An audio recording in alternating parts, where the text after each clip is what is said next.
IFDA, and this is our second webinar.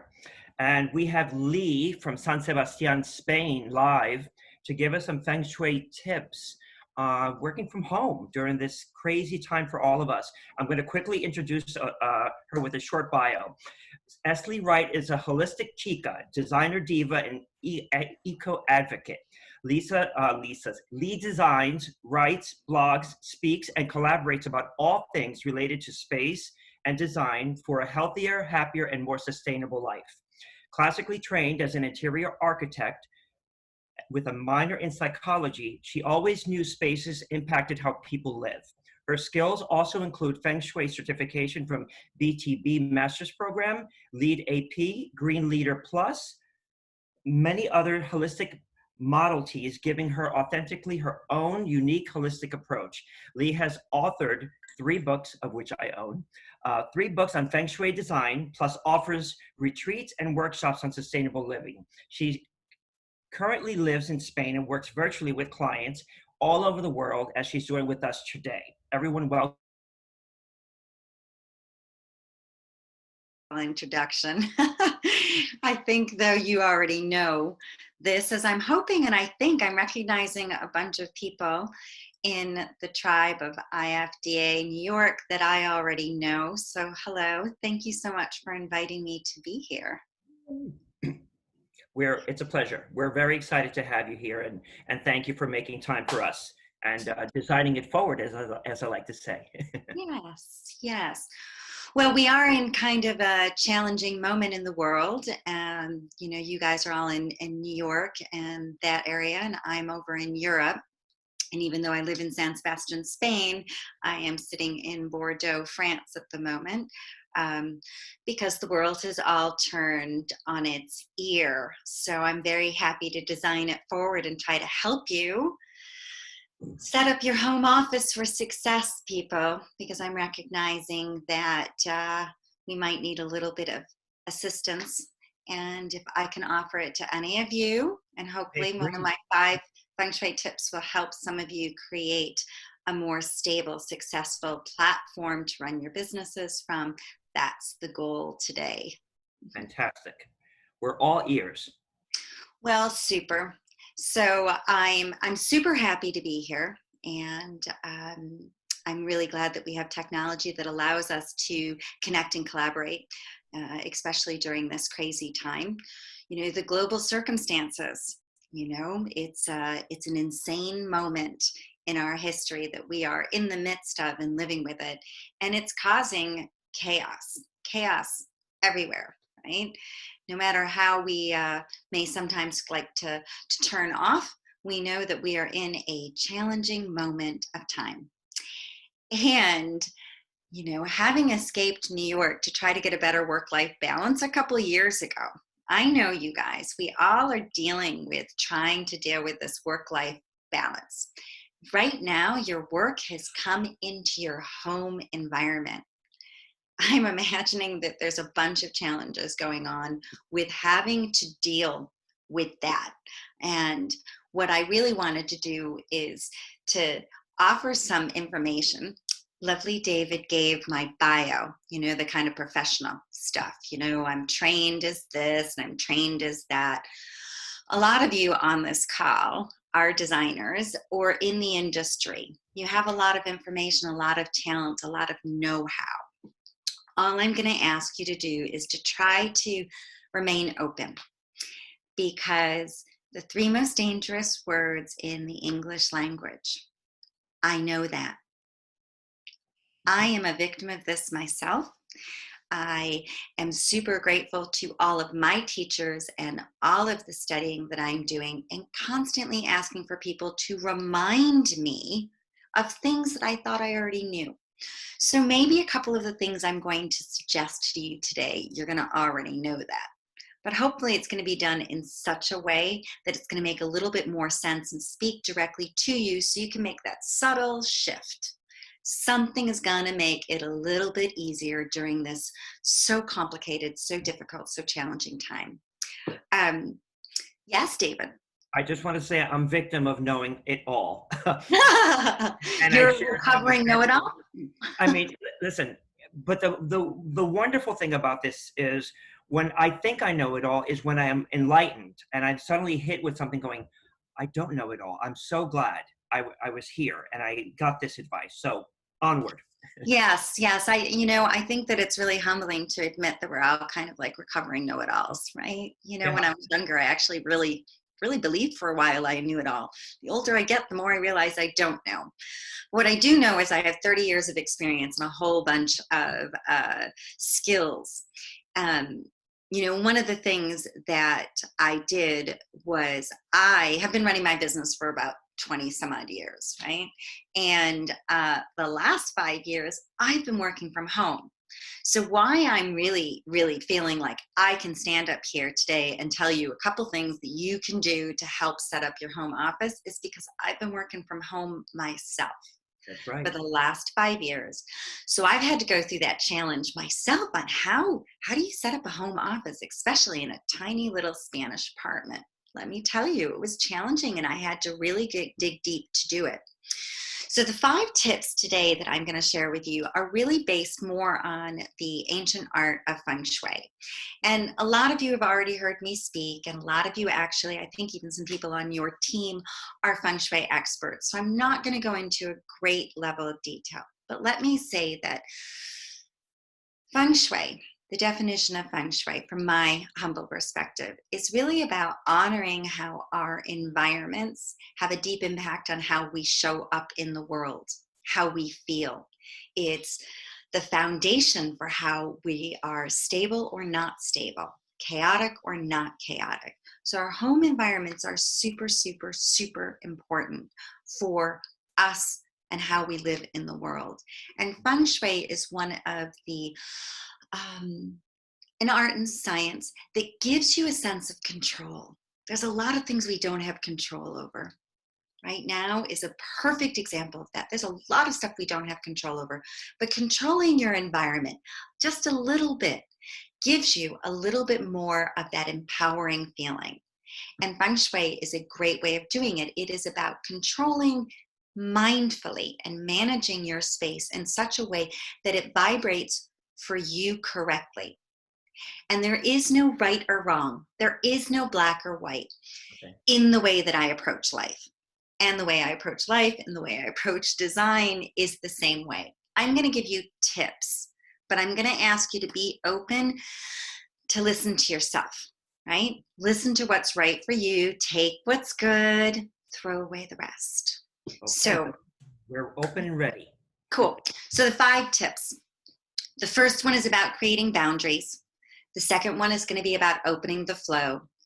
The third one is going to be about gaining clarity. The fourth one is setting the stage.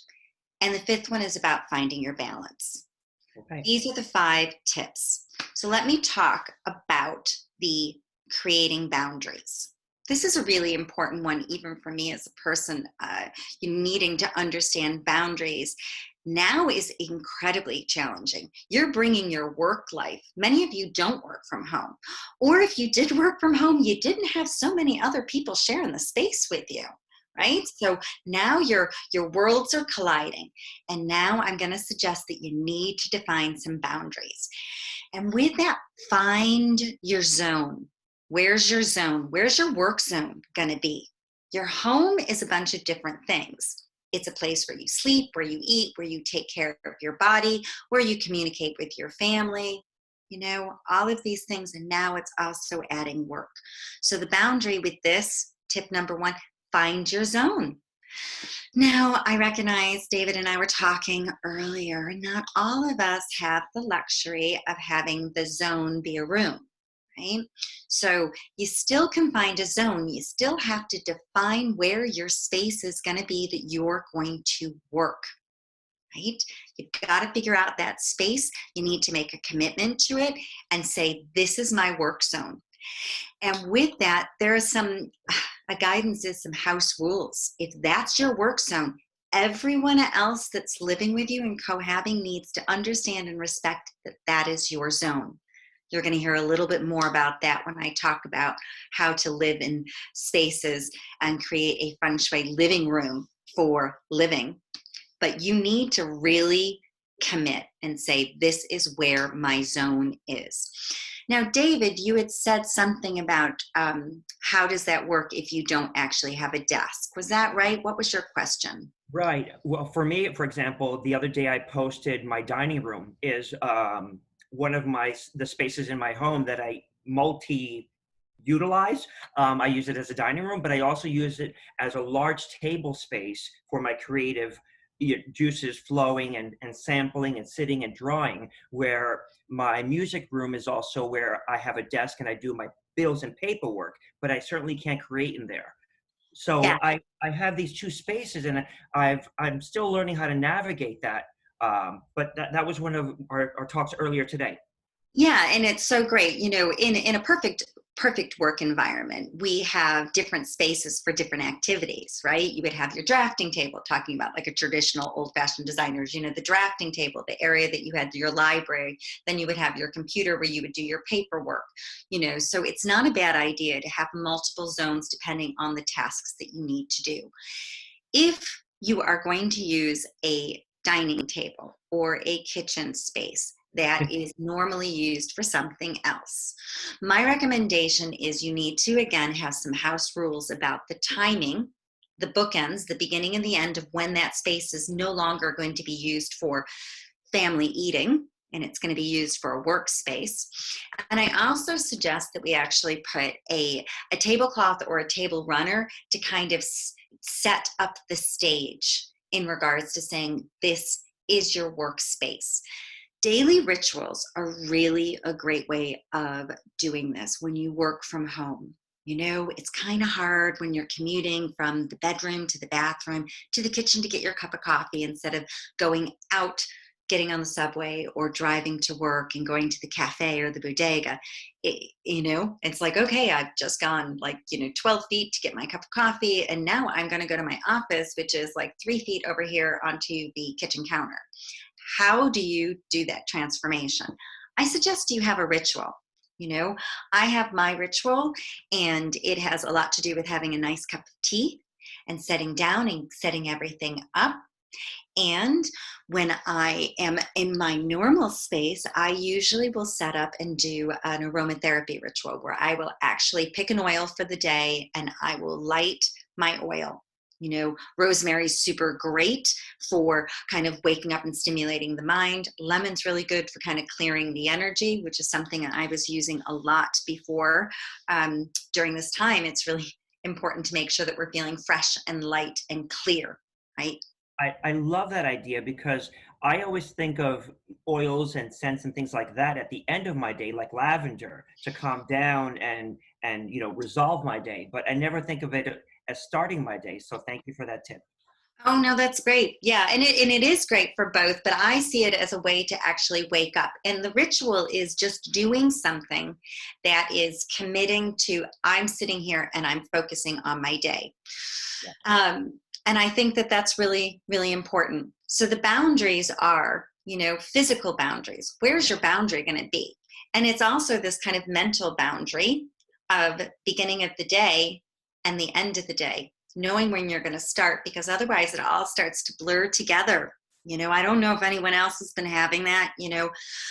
I'm sitting here and I'm giving you all this advice, but I'm dealing with the crisis and the chaos too, right? So my days are starting to blur together, and I am used to this kind of stuff, So the beginning and the end bookmarks of your boundaried workday is really helpful for you to keep some kind of semblance of normalcy, which is really good and grounding for all of us. And don't forget those boundaries of house rules. When you cohab with other people, whether they're your children, your spouse, your partner, or roommates, or bird mates, David, right? You have to have rules in which you engage. It just makes sense. It's just common courtesy. We are living in close quarters, and sometimes these things are taken for granted. Sometimes the problems get swept under the carpet because you're not there enough. Now you can't do that. It's a whole other talk about what's going on with this, but all the stuff that is weak is breaking. This is the moment for us and the opportunity for us to really clear a lot of things that are going on. So Great. that's number one. Number two, Open the flow, people, right? We really need to. This is something as designers, and you guys get this. Circulation, circulation, circulation. You need to make sure that where your home office is in a safe space. Do not put it into a cluttered little corner that you're going to trip over the wires, or you have to kind of get in behind something in order to have your desk sitting there. That's not going to work. From one of the greatest things that the grandmaster that I studied with said that Feng Shui, the environment will always win. You can't say, well, I'll just deal with this for like a couple of days or a couple of weeks or a couple of months. That's not true. The damage can be done immediately. Right now, people, we want you to be safe. No need to go to the hospital. No, you want to make sure that the circulation is very, very clear about getting to and from your space. And I say that, yes. I want to say something to that effect also. One of the Feng Shui tips I've gotten from you in the past also is, maybe you or maybe another colleague, but in the entryway of my home, I've learned to also declutter and remove boxes or anything that bags when I come in, because it breaks up the flow coming in.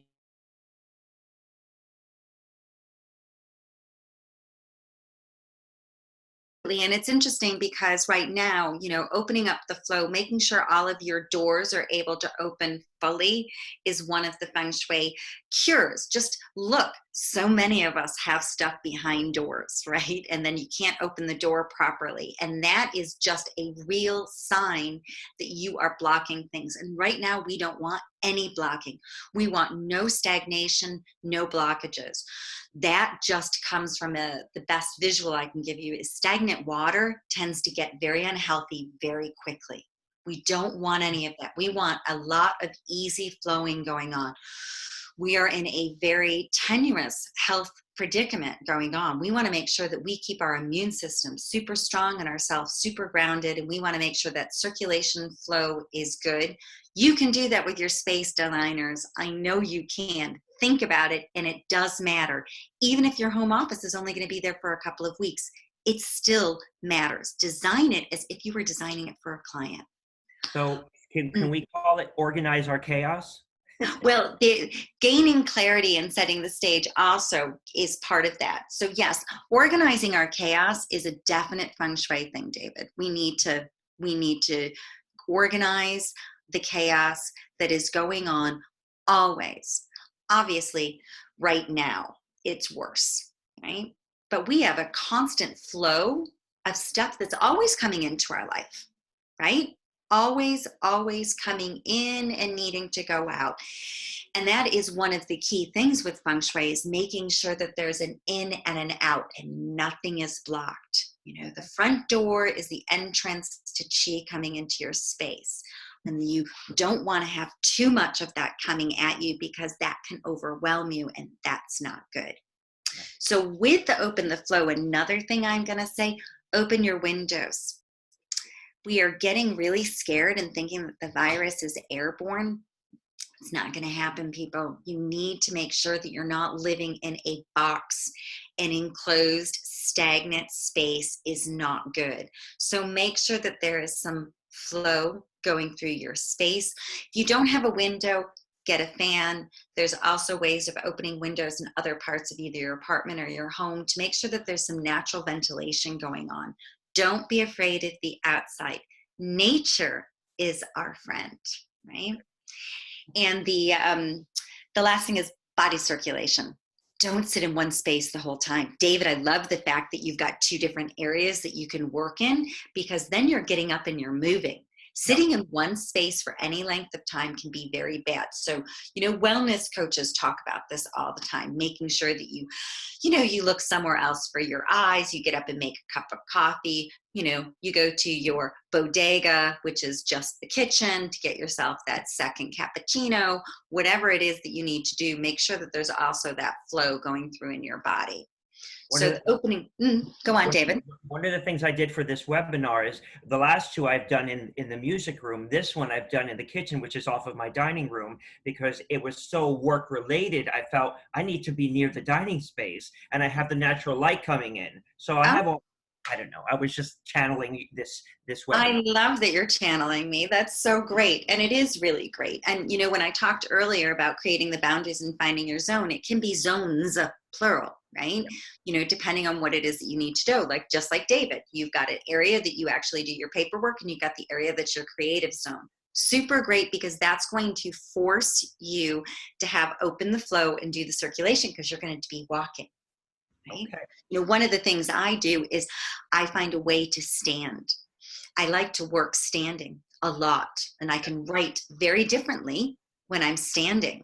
So I often try to find a way there's a high credenza that I have in my Spanish apartment, and it's perfect for my laptop to be on that and to be working. So it's a really good idea. Great advice. The third tip, Feng Shui tip, gain clarity. And this, David, comes to what you were just talking about. This is where I really see that we need to organize. Chaos here, we know this. We've been watching Marie Kondo. We got the decluttering thing. You know, I've got my white paper on my website, which does talk about how decluttering is actually physically bad for your health. It is super, super, super bad for your health, mentally and physically. So this is it, people. Do not set this office up without the ability to have organization. You can use temporary tools, but I also know that freaking Amazon's still working. You know, you've got to make sure that you set it up properly. So you've got your in tray, you have your organization. You don't want stuff thrown all over the place, and then you're just pulling it together and putting it in a box in the corner at the end of the day. Not a good idea, because that's not a good idea for here. Your creativity needs to have some kind of organization. The opening up of the day and closing down of the day ritual, lighting the candle, setting that, getting your cup of tea. The end of the day, the ritual can also be to clear up your paperwork and make sure that it looks good. Maybe you can't do it every day, but I would say definitely every week. Your paperwork is really important. I don't know, David, did you see my I did a talk, and I posted about the 5 tips of what you need to do for this year. We are in the metal rat year. Complicated energy of this year. We're seeing a whole bunch of stuff coming on with the coronavirus. But one of the things that I said then, and I'm saying it now, and I'm seeing it again and again and again, organize your paperwork. Do not let your paperwork, that clutter is going to end up creating a chaos up here that does not work for you. So gain clarity by getting your paperwork clear. And you know how good it feels when your paperwork is filed, right? Yes, Doesn't it feel good? I do, and I'm guilty of not being as organized as I normally am. And I find Yes. myself.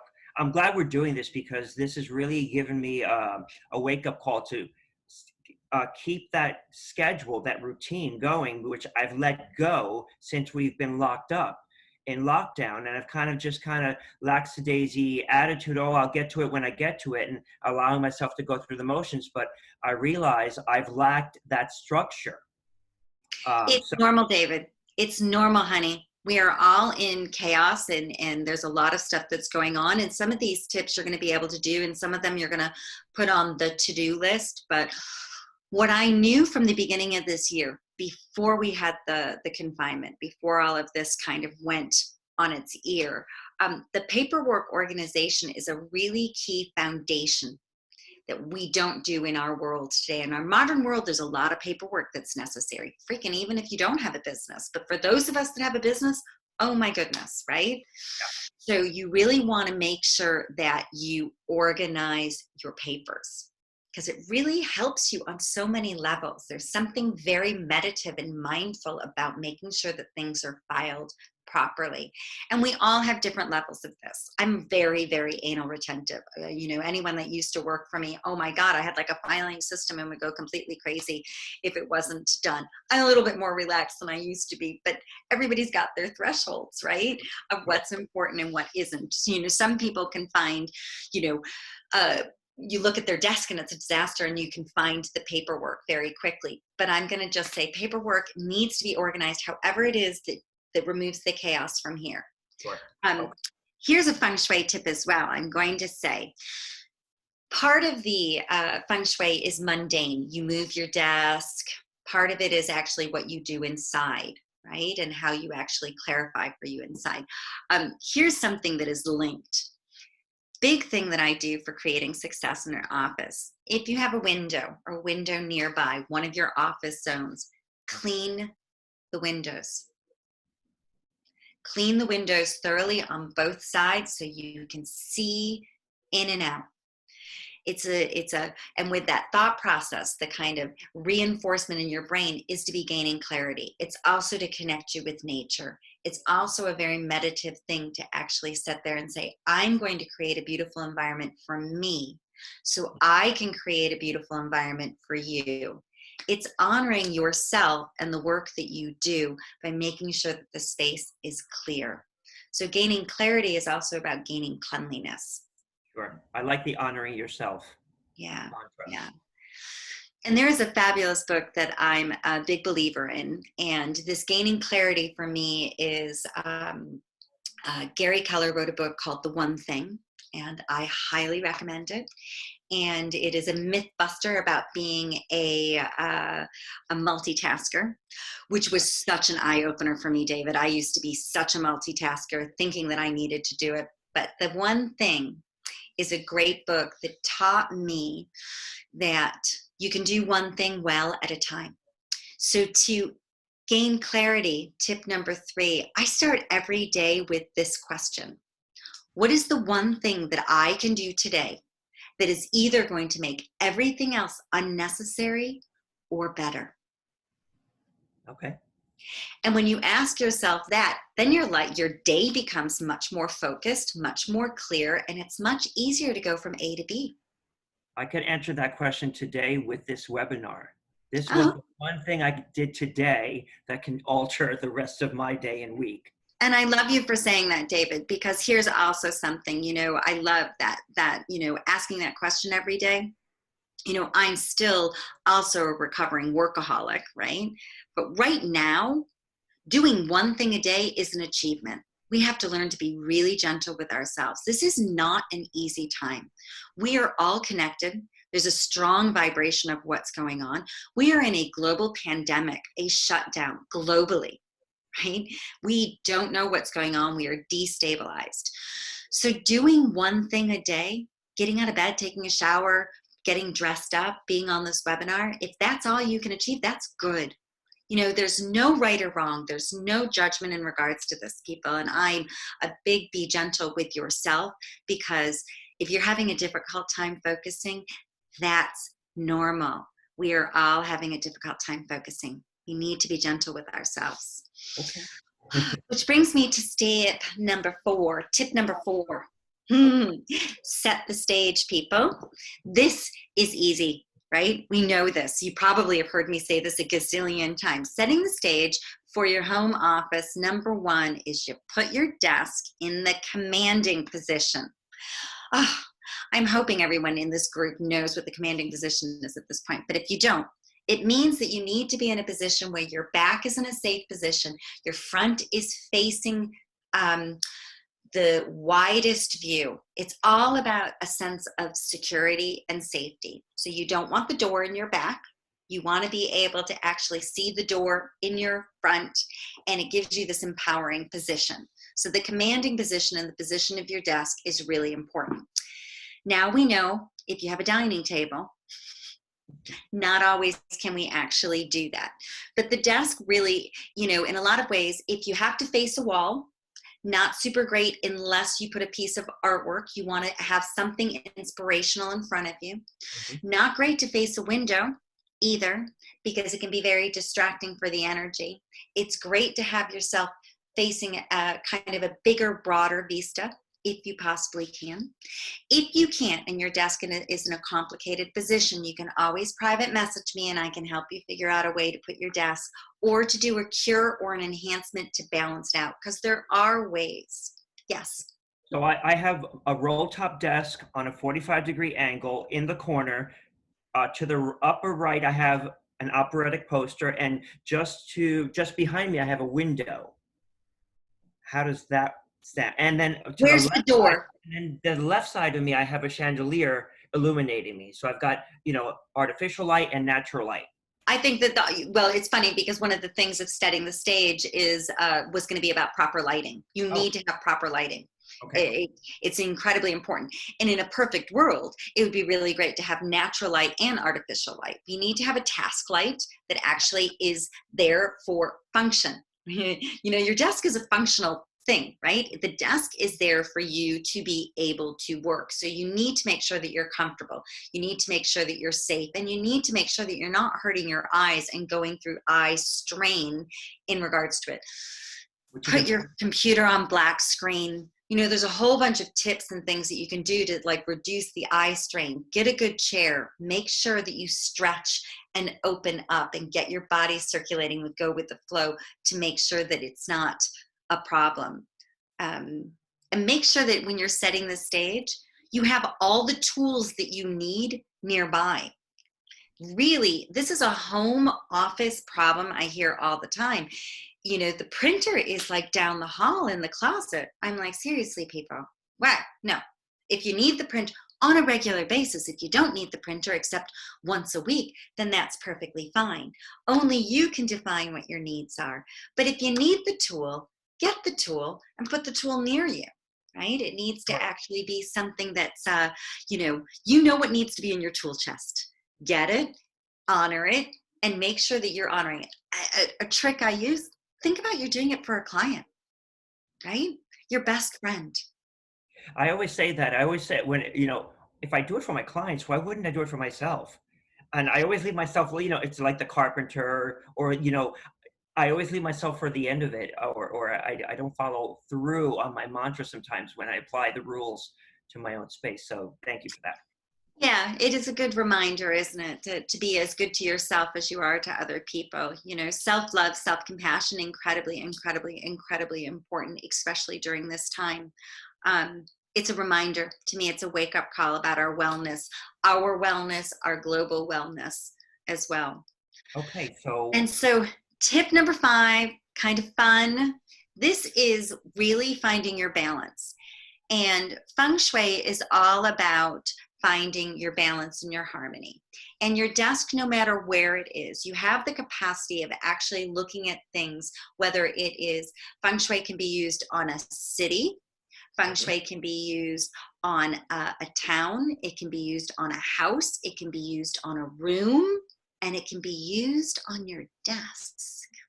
So the BTB, Black Sect Tantric Feng Shui, which is a westernized version of Feng Shui, has a bagua, 9 areas. If you do not know what I'm talking about, you can also private message me and I will send you a copy of what the bagua is. But you really need to know this. Your desktop matters, right? Keeping it clear is a good thing. So the desk bagua, the far left corner is probably the most important. okay. Okay. The upper left corner of your desk is your wealth and abundance corner. Look what's in that corner, people. Make sure that it is something juicy, something beautiful, something good, something abundant. It cannot be clutter, right? That is a very, very important corner of your desk. So the back left-hand corner is all about money. Money, honey. We need stability. We need abundance. So you want to make sure that that corner is rich for your home office. So it could be, I often say the easiest thing is to have a plant. A money plant is great to have in that corner. It's what I have in my own corner. It's what I often do. I have had clients who have bigger desks. You can have a little fountain there. You can have some other thing that symbolizes something that is abundant for you, piece of artwork or a series of books or crystals. But that is probably the most important corner on your desk. The second one, I think right now, is the far right-hand corner, and that is the relationship vase. And we often get a little bit messed up in Feng Shui, and we think relationships are just about kind of love and intimacy and whether or not I'm going to find a partner, and that's totally part of it. But relationships are all relationships.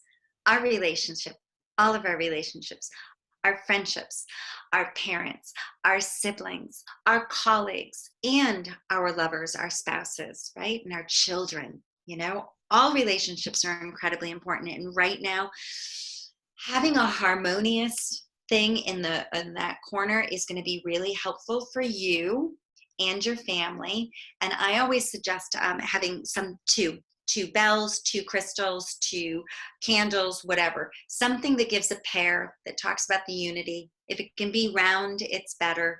And that can go in the far right-hand corner of your desk.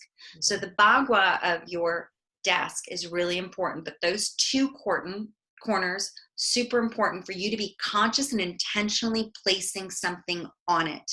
And to make sure that the rest of the desk is not cluttered. Why? We want to keep the flow, right? We want to make sure that there's clarity with what you're supposed to be doing. And you're setting the stage for success. And that is what your desktop is all about. Okay. So that's my 5 tips.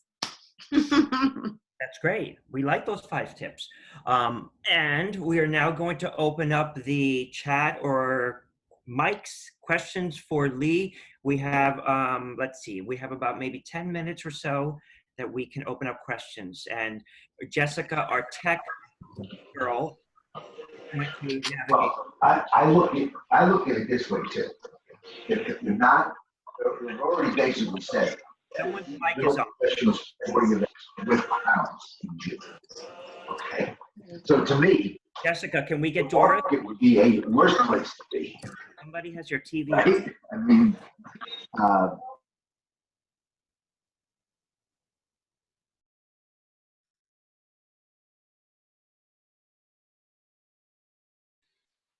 Hi, okay, Doris, I've unmuted you. Oh, thanks. Okay.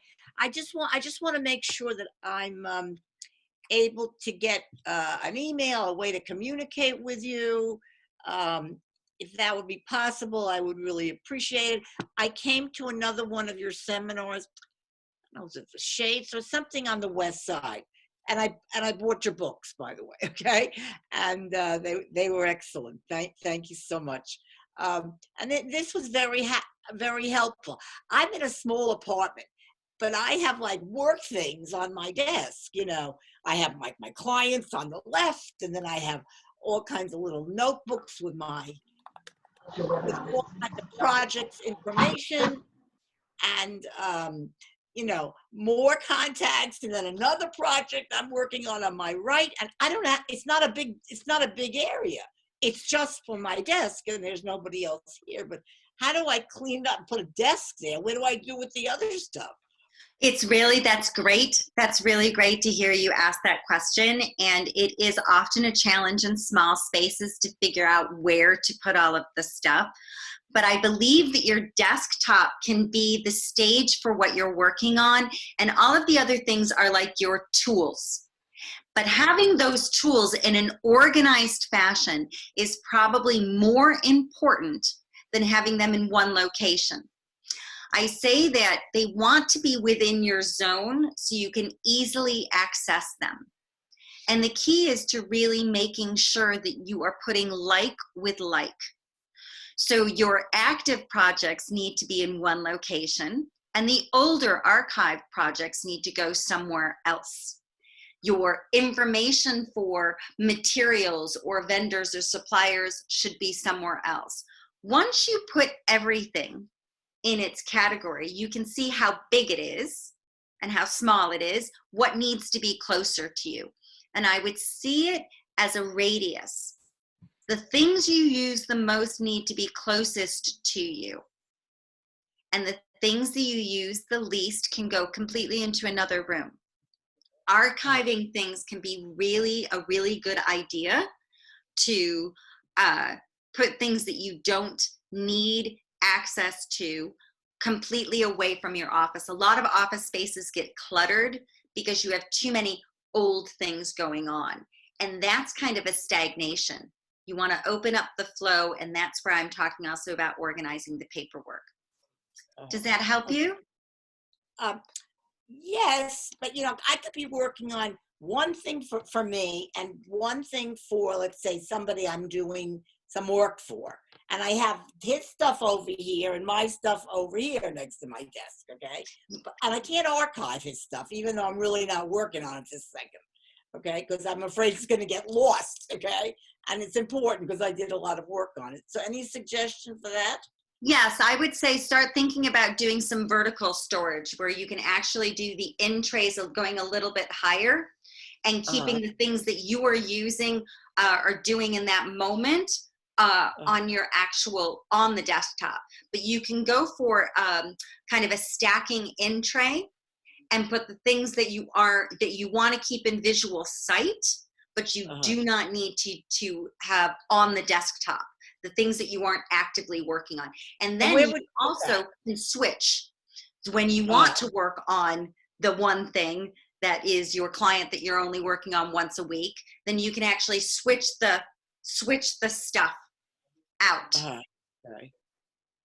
Okay. Where should that go? In what corner? That could actually go in your relationship corner, because if you're talking about those being kind of active clients, right? And then you can actually have active clients in that. It's about relationships. It's about bringing in some more community with your people. Okay. Where do we get your information? David, can you send that to us? Can you Sure. email that? I just put it in the chat for everyone. Just put it on the chat. She linked Yeah, okay. Got it. Okay, Lee's got it. email. Exactly. It's very easy. Just remember my name and you'll be able to find me, esleewright.com. And that links to all of my stuff. I do have a Facebook page, Holistic Interior Designs, as well, and a blog, Change Your Space. But all that information you can find through my website. Okay, we have time for 2 more short questions. I'm just saying short. But Lee, before we leave, you also wanted to share some information of upcoming events for you. So before we forget that, I remembered. So go ahead. Great. I am seeing somebody in the chat has also said that they would like me to repeat the 5 tips quickly. So let me just do that again. The 5 tips, Feng Shui design tips for your home to create greater success. Number 1, you want to create boundaries. Find your zone, do daily rituals, and make sure that you have some house rules for you and whoever you are living with. 2, open the flow. Make sure that you have safe circulation, wires are put where they need to be, and you do not have any tripping hazards. Open the windows and get some airflow, and make sure that you have circulation in your body. Number 3, gain clarity. Organize your papers, people. And ask yourself every morning when you start, what is the one thing that you can do that day that can actually be achieved and it's going to make everything better. And clean your windows. That is all about gaining clarity. Number 4, set the stage. Position your desk in the commanding position. Make sure that you have the proper lighting and you have all the tools, like we were just talking with Doris, within the zone of what you need them to be. Do not have your tools somewhere else. And number 5 is all about finding your balance, right? It is about putting the bagua on your desk, making sure that it is in the far left-hand corner is your abundance corner. So maybe a money plant or something that's going to help you actually really think about bringing in some hard, cold cash, people, that's going to make you out there. You are out there to help do good things. We want, in this transformation, in this chaotic time right now, we want to make sure that we can keep ourselves afloat so we can still shine and we can still do our work to help other people. So this is the beautiful thing about helping each other right now, is the idea is that we really need to make sure that we are helping each other thrive, especially in these chaotic times. So finding your balance with your desk, finding your balance with your business. I suggest being really, really gentle with yourself, because the chaos out there is going to be affecting the chaos in here. So baby steps, 1 step at a time, but get yourself going towards that. Great, thank you. Do we have any live questions? Anyone wanting? Yes. Okay, Chris. Yeah, I asked when I heard you talking about the back left corner was for money and abundance, and then you said something about either the right side or the right back corner, but I missed what that was. What is that? Sure. So the back right corner is about relationships, Christina. Relationships. And right now I'm feeling that that is really important. It's relationships of all sorts. It's relationships, not just kind of your partner or your spouse, but it would be a relationship with your clients. It's relationship with your friends, relationship with your children and your parents. Right now, we are in a big shift. And though we are social distancing, we are noticing how important our relationships are for our health and our happiness. You know, we are social creatures, even if we are being forced to social distance right now. So I think strengthening that gua on your desk, strengthening your relationships right now is going to be key to the future. Thank you very much. Thank you. I am talking about sustainability. You know, this is Feng Shui to me is about creating a sustainable foundation for a happier future. And I've been asked to also do a sustainable living talk, you know. So on Friday at 3 o'clock in New York, I'm doing another live webinar for another beautiful person, Elizabeth Foster, who is the president for NABO New York. Fantastic. And I'm Elizabeth. super happy to be talking about how to design a sustainable life. You guys are my tribe, you know, New York and the design industry and the business owners, women, holistic, you know, furniture. This is, you guys are my people, and I want to do whatever it is that I can to help support you during this time, to remind you of a few things that maybe you've forgotten. Maybe I can speak to you in a way that you could hear something new that could help you. And my website is Sam, LEEWRIGHT.com. And it's got a whole bunch of stuff, how you can work with me. If you do need to work with me, if you know somebody else, I try to blog and do workshops and all that kind of good stuff that David shared. And this summer in New York, I was supposed to be doing a live workshop with a colleague, and that's no longer going to be live. That's going to be online, because that's the new world. And that is called Reconnecting the Five Senses and the Five Elements for Creating a Sustainable Future for Designers and Architects. And it is going to be, there's going to be one in June 20th, and one on July 11th. And the first one's laying the foundation, and the second one is taking a deeper dive. And this is for those out there that want to create a sustainable future going forward. And I'm making a call, people. The world needs us right now to become more in alignment. And I'm offering you guys a 10% discount with a promo code. Fantastic. If you can email us that with the offer, that's great. And we can. Do I email you, David? You can email me and I'll forward it to the IFDA, and we'll pass the word, and we'll see if we can get it shared on our newsletter as well. And I don't want to cut anyone off or short, but I'm a little pressed for time because I have another engagement at 1 o'clock and I have an hour to get there. So if we have a quick question, I'll be open to that. For Lee, anyone have a quick question for her? Andrea Glaze. Okay, hold on. I'm going to unmic you. Hold on. Got it. Okay, Andrea, all yours. Hi, everybody. Thank you, Hi, Lee. Andrea. That was really wonderful. I was just wondering, would you be able to send that Bagua map? Is there like I know there's like a kind of like a map that you could like. Absolutely. Yeah. Okay. Absolutely, Andrea. I'll send that along with the information to David, and then he can send it out to everybody. It will be, it's easier to visualize it when you see it. So I'll make sure Yes, that I have a document. It is. I used to have it. I don't have it anymore. But thank No, you so that's much. fine. Wonderful. Thank you. Fantastic. You're very Well, welcome. I'm going to say, Lee, thank you so much for taking time all the way across the other side of the world.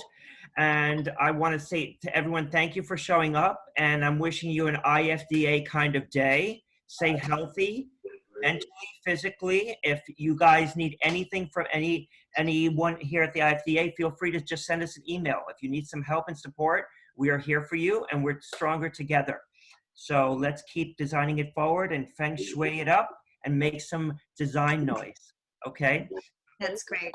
Thank you, And Dave. happy holiday Having to me. anyone I who's wish celebrating. everybody health. Thanks, everyone. We're off, and this will be available at a later date. We're going to have the link for anyone that wants to share it. We'll have it available on our IFDA